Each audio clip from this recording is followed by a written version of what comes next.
Startups are very hard, and what industry you're in makes it even harder. I started school studying biomedicine and not knowing anything about the software world because my entire family was in healthcare, and my parents only knew software as IT, which are people that troubleshoots your computer at a company.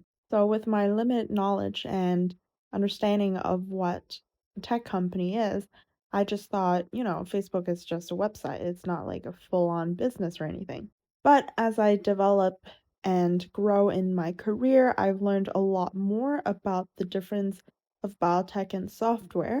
I remember when I was in school, I felt very jealous of the kids who did computer science rather than biotech like me, simply because they have way more opportunities, they were making way more money, the jobs they had were way more structured in a path where you can get there.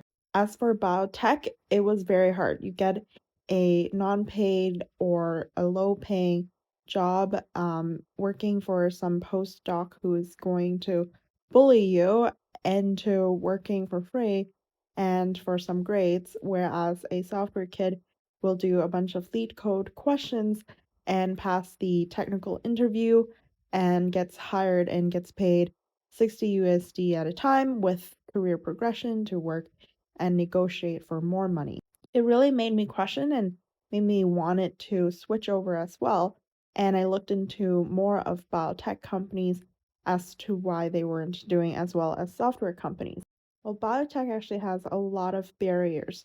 So you are working with organisms that are uncontrollable. So bacteria, yeast as models, and the environment that you're working in is organic, which means it's very hard to fully understand what's going on a microscopic way. And you can have so many different ways to approach it, and a lot of it is factored by randomness as well.